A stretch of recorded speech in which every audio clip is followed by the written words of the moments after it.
It's the Flow Friday Night Sports Show, and it's time for us to head to the Riverina and Farah football competitions in New South Wales. And we've had some really interesting competition in the Riverina. A big upset last week. Leeton Whitten Crows 13-8-86 beat Collingully GP Demons 10-8-68. What a win at the Crossroads for Leeton Whitten. Really nothing to play for in what's been a very disappointing season for them.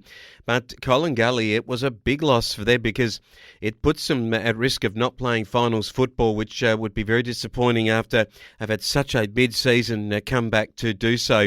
Leeton Whitten were well led by Rainbird with 4. He was too good for them in the end, and Darley in great support.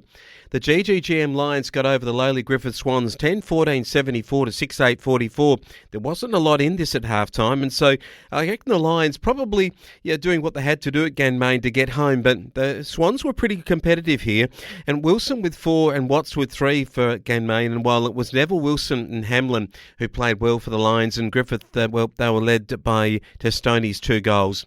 But in the end, not enough for them, the Swans, this season. This was the upset of the season, I think. Turvey Park, 12-7-79. The MCU Goannas, 8-9-57.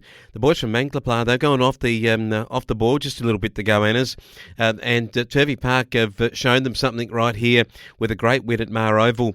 And Ashcroft with 3, Wallet with 3, while Sadler and Camp for Turvey Park were good. It was Ambler with a couple for the Goannas, but you might notice there that they just didn't have their talented forward up front kicking bags of goals for them in Trent Castles, and in the end that was the difference between the sides. Turnbull and Ambler were the better players for the Goannas.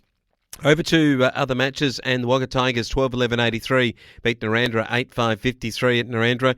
A competitive hit out there by Narandra. They were in this game at half-time, it's trailing by 4 points and only by 2 goals at three-quarter time, but a 5-goal win in the end for the Wagga Tigers, who are up into third place. It was Cornell with 5 and Dillon with a couple and Headington a couple for Narandra in this match. But in the end, a pretty good game played there by Narandra, but they certainly were no match in the final quarter for the Wagga Tigers. It brings us to the Premiership ladder, and this is where it gets pretty interesting.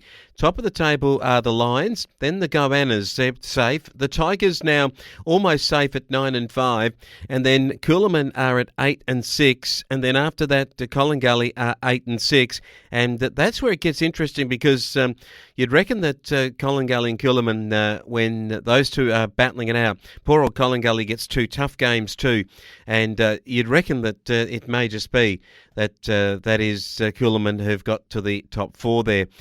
What is interesting here will be how the final series does come together after what's been a very competitive season of Riverina footy.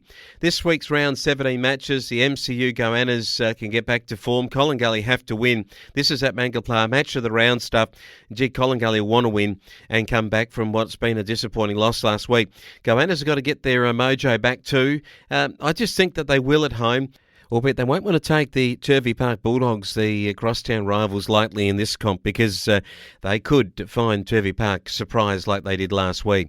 Griffith Swans and Narandra, and Griffith, I reckon that they can get home, the Swans here. Narandra will see this as another opportunity for a win, but it hasn't been easy for them to get them this year, and I'll go with the Swans. And Coolaman on the Sunday game take on GGM Lions in the Great Classic. Well, these two sides have played some magnificent matches over the years, real arch rivals, and at Kindra Park, it's a game where the Lions might just like to inflict some more pain on Coolaman and give Collingully a chance of finals football. Are they that friendly or unfriendly? Well, we might find that out this weekend in Riverina footy.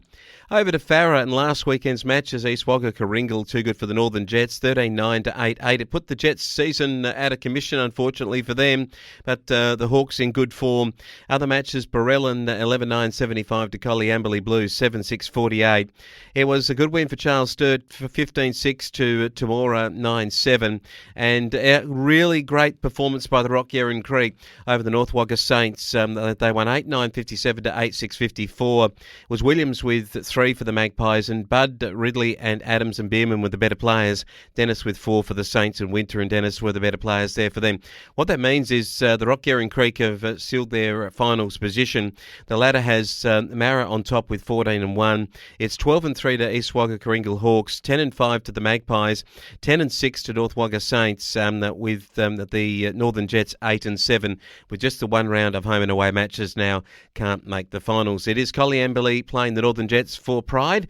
I wonder, the longest road trip in the business in this game, be a couple of hours trip, I reckon, from up there at Araya Park down to Coleambally into the irrigation zone. I reckon that Coleambally might take advantage of that. It might take it right up to the Jets here.